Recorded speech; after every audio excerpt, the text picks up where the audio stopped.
Cheryl Jordan, Interim Superintendent at Milpitas Unified and also a guest. Elaine Ortiz-Christie, Enlace Chair. Frank Carbajal, founder of Tiempo.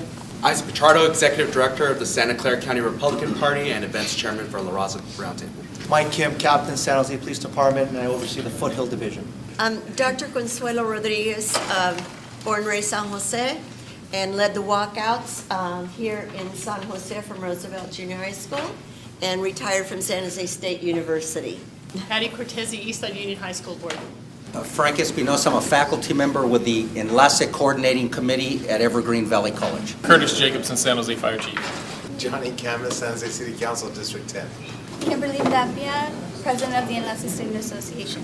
Dave Cortese, President of Santa Clara County Board of Supervisors. Jose Salazar Mendoza, student at SJSU and current chair for Student Advocates for Higher Education.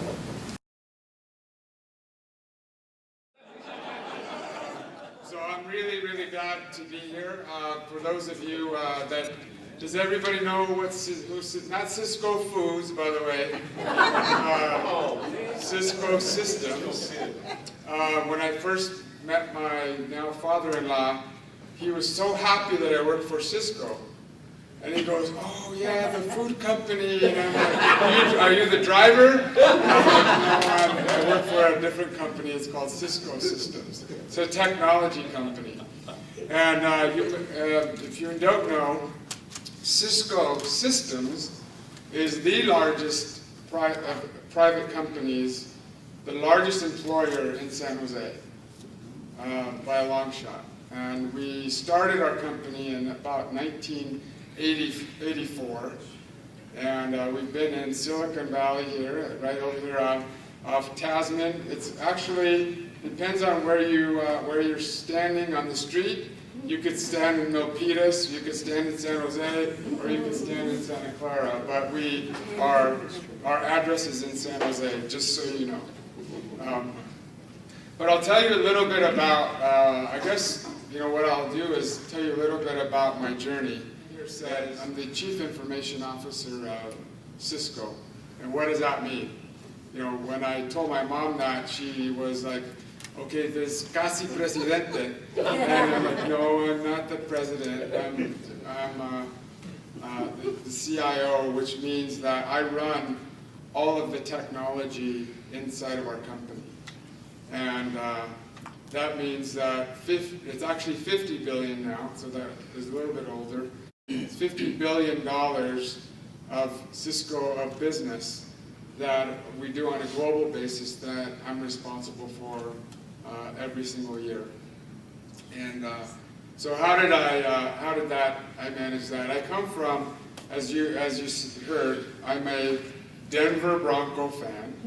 Why am I a Denver Bronco fan? Because I grew up in a very similar environment. I grew up on the east side of Pueblo, Colorado. And the east side of Pueblo, Colorado looks very much like this. And so I was born and raised there, went to the Navy right out of high school because we couldn't afford to go to college. And I learned about this thing called networking and security, and that was kind of before it was really cool. Now it's like you want to be in the networking or security business. But I learned a lot about that by just rolling up my sleeves and getting in there, and that was my job. And but I still remember it's like there's one thing that I was going to do, and I was going to get that college degree. So for you guys here, I see some millennials here, is like, don't ever forget that, because that's your grand equalizer. And that was the great equalizer for me, regardless of what color I was. Because a lot of people, I was sitting in a group last week of Latino leaders at CISCO, and they said, did it ever hinder you to be Hispanic? And I said, if you put yourself in that mindset, it will hinder you. I talked to a group this week. They said at CISCO we're about 5 or 6% Hispanic. I said, is that a problem? I said, if you put yourself in that mindset, it'll be a problem. So put yourself in the mindset of that I'm a leader and I happen to be Hispanic. And that's why at CISCO I've been able to be successful, is I've been able to create the relationships, develop these relationships across the board regardless of what color I am. And if you're going to lead, you got to lead because you are a connector and a leader of people, and you happen to be Hispanic. You happen to be Indian, or you happen to be Caucasian, or you happen to be whatever, but putting yourself in that mindset. So that was the kind of the notion there. But I went to the Navy. Out of the Navy, I actually landed back here because my last port was in Alameda up here, and it was on the USS Carl Vinson. And the Carl Vinson was a large aircraft carrier. We got out of the Navy and had a career right into telecommunications and networking. And I learned my way around how to build networks and how to build communications and how to lead people. But I think that was really the part of the journey, was the relationships, building those, but never ever forgetting where I came from. So I came from that place called Pueblo, Colorado, and I'll never forget that. Even though when I go back there, it's hard. It's hard because, like you said, it's like people need to show up. You need to show up to these events. We have, at CISCO, we have a very, very tight engagement with the community. And I spoke to a gentleman here. We would bring students in from Eastside Unified School District every year to CISCO, about 300 students. And we'd run through a job fair, and we'd run through mock interviews. And these were students that were in the 10th grade, 11th grade, because we wanted to make sure that they were thinking and putting their mindset that I'm going to go to college. And a lot of these students, they weren't thinking that. When they walk out, they start thinking that because they see, well, wait, that guy is brown. That guy has, I could do that too. And I always tell them is, don't ever forget where you came from to know where you're going. And I was in your shoes, so you could be in mine. Don't ever forget where you came from to know where you're going. We have I'm on the board of directors of Sacred Heart Nativity Schools. And we have an agreement there, or a program there, and they're a middle school. And I'm on the board of directors of Cristo Rey High Schools. And we have students there, so I heard, we talked earlier about internships. We have interns that work at CISCO. They're still in high school, and part of their curriculum is to work 1 day a week in a company. And I have Myra, and I have Miguel, and I have these students that come in that, by the way, they come from a lower income, high risk family. And they get to work on technologies. They get to work on these collaboration tools and networks. I guarantee you there's a CISCO network in this building. I hope there is anyway. I'm going to go check your networks. But they get to work on these things. And they couldn't even spell Wi-Fi when they came. And I'll maybe stop at this story, and then I think I may have time for a couple of questions. I have about eight minutes. But little Myra, I'll tell you the story about Myra. Myra's a little Mexican girl, about that big. She's now 16 years old. She started CISCO when she was 14, because it starts at freshman year. And Myra, she didn't understand about technology. She really never had connectivity before. And a year ago, we have, as Frank said, we have this organization called High Tech. And we had a conference, and we were sitting around, and we were on a panel, and they asked me a question, because I had just received this CIO of the Year for Community Champion, which was the most fulfilling to me.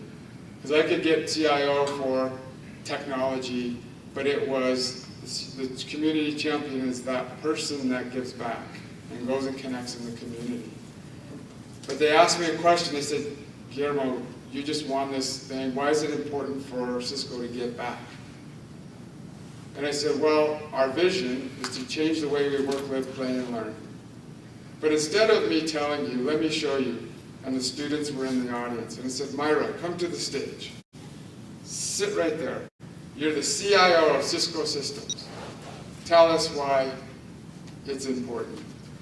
And she says, oh my God, I get to learn about all these new technologies that I couldn't, and she starts crying, about all these technologies that I never even could think of. And I couldn't even think of being in a company like CISCO. And all these relationships that I've been able to build, it's just fascinating. And you know, she just went on, and there was not a dry eye in the house. And I'll tell you, this last year, Myra got accepted to the summer program at Harvard University. It means about changing the way you work, live, play, and learn, and that's why, you know, Conexión here, well, it doesn't have an E.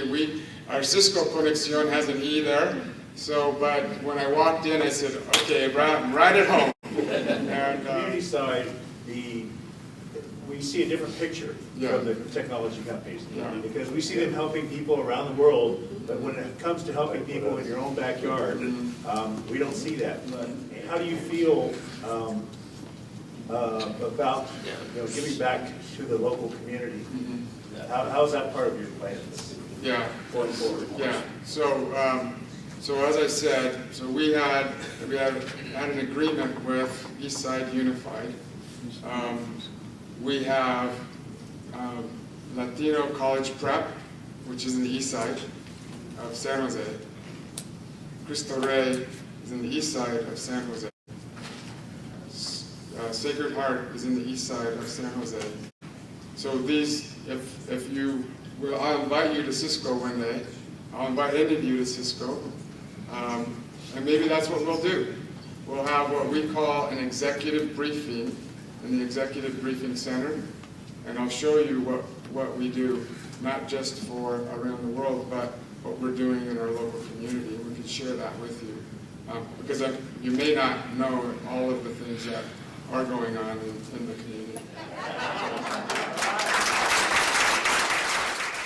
Words, it does get emotional when you think about Cesar. Helen passed away in June. Helen Chavez Caesar's wife, and she was 86 years old.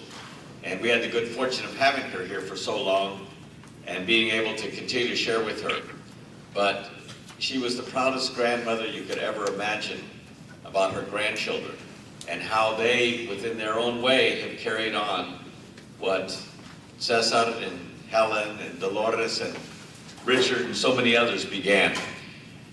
But it's a real honor and pleasure. I apologize because we're over the time here. I will try to just share with you a few important things and be happy to stick around afterwards and answer any questions anyone might have.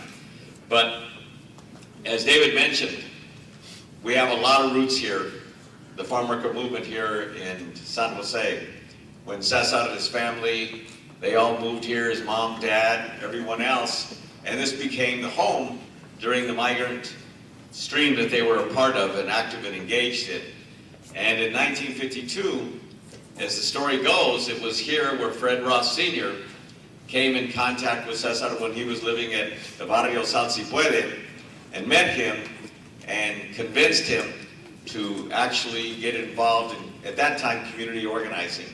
Never, I don't think any one of them at that point in their lives thought that it was going to go beyond that to farm workers and so forth, but that was 10 years before he started the union in 1962. And so they had their humble roots here, and it means a lot to us. That has taken us a long ways in the last 54 years of our organization. As David was mentioning just 2 weeks ago, we were able to finally overturn one of the most disgraceful actions that took place in our nation 78 years ago, when the Fair Labor Standards Act was passed in Washington, D.C. And at that particular time, they finally made a decision under President Roosevelt within the Congress to give every worker the right to overtime in the United States. Except at that particular time, the agricultural lobby, which was housed in the South and had primarily African Americans working in agriculture, refused to vote for the legislation if farm workers were going to be included. Not because they were farm workers, but because they were African Americans. And they were minorities, and there was no way that that lobby, those individuals, could allow farm workers to be treated in the same way that African Americans can be treated the same way as others in our country. And so as a result, that racist policy continued for the last 78 years. Well, finally, 2 weeks ago, Governor Jerry Brown signed the legislation that we've been fighting for years and years and years to overturn that and give farm workers in this state the right to overtime pay after 8 hours of work.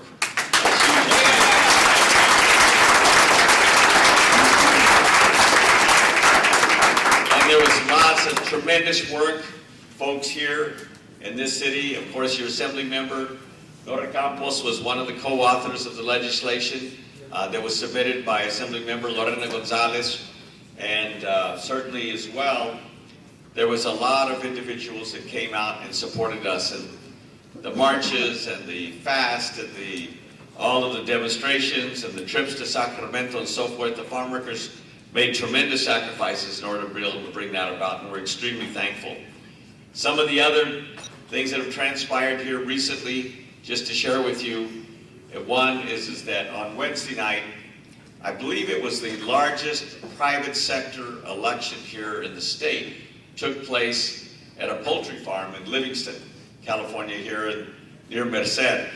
And there, 2,400 workers that work in that plant voted for the first time ever to have the United Farm Workers be their representative, with 71% of the vote.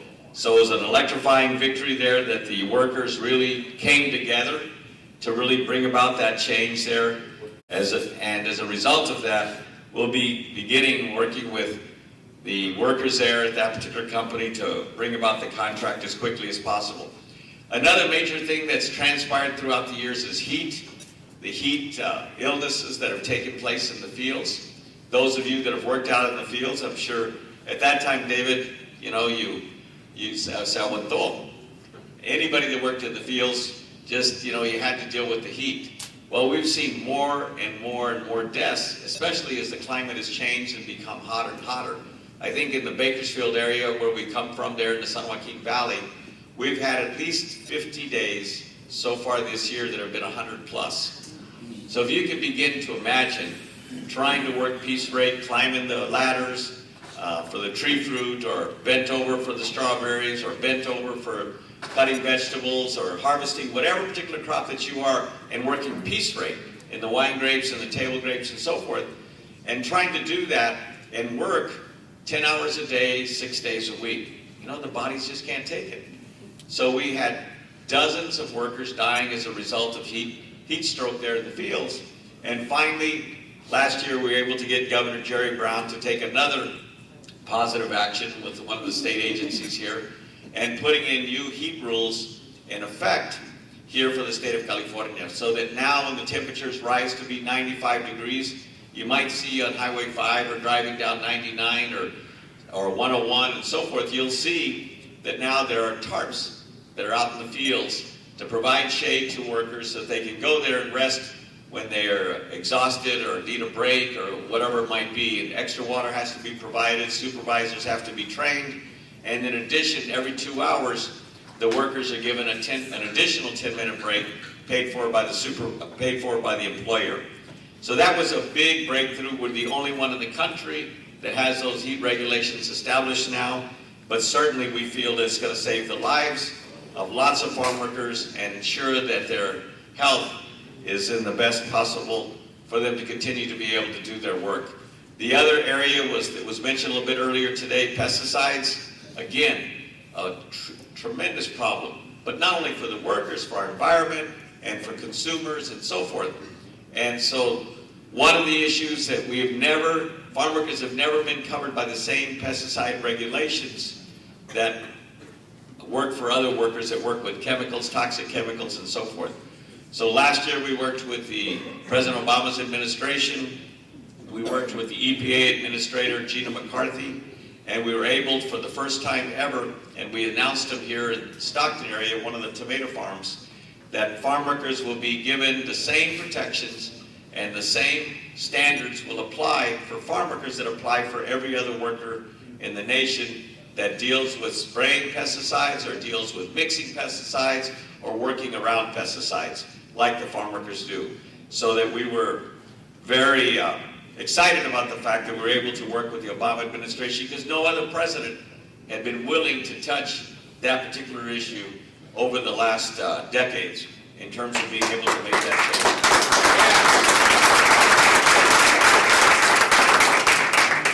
So, lastly, you know, there's a lot of change happening in agriculture. So it's forced us to look and see what's the future of ag and what's the future of the work that we do.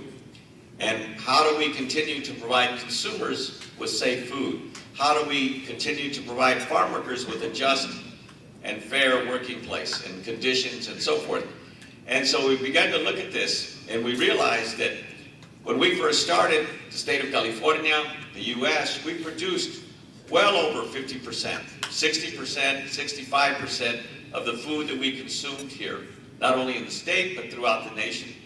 Today, all of that has changed.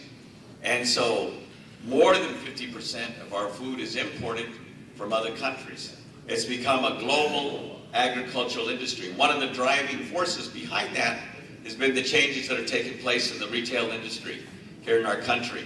And so when we started out, I mean, the Bonds and the Safeways and all these other supermarkets, they were the primary retail operations that would sell food. Today, the #1 seller of food in our country, fruits and vegetables, is Walmart. And they operate all across the world. #2 is Costco. #3, and I would have never thought about this until we started to look at everything, is Target. And so, as a result, these retailers have taken over this industry. And the top 5 retailers in the country control, just 5 of them, control about 45% of the sale of fruits and vegetables. And so they do that, and they demand products year-round. So as we looked at this, we said, you know, we cannot continue to hopefully improve the situation for workers, improve their lives and working conditions, and at the same time, make sure that there is a safe food supply for consumers in our nation, unless we too become a global organization. And so that's what we've begun to venture into. We're partnering with Costco as our first major retailer that we're working with. We are now down in Mexico working with growers through a program that we call the Equitable Food Initiative. Eventually, in the near future, you'll see a label that says on it EFI, Equitable Food Initiative, and it'll be sold at Costco stores, and it will be to demonstrate the fact that the workers working at those farms are getting paid a decent wage, there's decent working conditions, supervisors have been trained, workers have been trained, and most importantly for you as consumers, that the working conditions and the health conditions and the safety conditions in the harvesting of that food is the utmost, and protect it and protect consumers and so forth. So that is an international organization now operating here in Mexico. We're down in Nicaragua, experimenting there with a pilot project in the coffee industry. I don't even drink coffee, much less know much about coffee is grown, but I've learned a lot now in the trips that we've made down to Nicaragua. We're working in a plantation called La Revancha, and that employs about 500 workers. This year, we were able to work an agreement with one of the large retailers of coffee and buyers of coffee, Allegro Coffee, here in the country, that bought what they call 2 containers of coffee from this plantation, La Revancha, and as a result of that, we were able to increase the wages for those workers at that particular plantation by 22%. Never happened before in their history. Workers are excited. They're taking that money, even though it's small, in comparison to what workers make here. It's a huge difference for them, for their families, and for the communities that they live in to be able to do that. And so now we're looking how we can expand that to other coffee buyers and asking Allegro to buy more and so forth. So that there is a lot of change going about within the organization, within the work that we do. We continue to operate and function and do the collective bargaining work, but we know that if we're going to continue to provide and ensure farm workers have the opportunity to improve their lives, we can't only think about farm workers here, but we got to begin to think about farm workers internationally. So I know many of you in this room have supported us throughout the years and made it possible that we continue our work. And so that I would ask you before you leave tonight, and just either put on the table right up front or give to me personally this card that you should have received. If you don't have one, raise your hand and we'll make sure to get you one. But all it does is ask for your name and your address if you want to put it, but more importantly, your email address, so that we can utilize technology. Sorry, Guillermo had to leave, but I'll follow up with him about using technology. But we too in the farm worker movement have learned about technology. We still do picket lines, we still do marches, but it sure is fun pushing that button and contacting hundreds, tens of thousands of people within a short period of time there. So thank you very much for all the work that you do. Please fill out the card, leave it with me, and si se puede.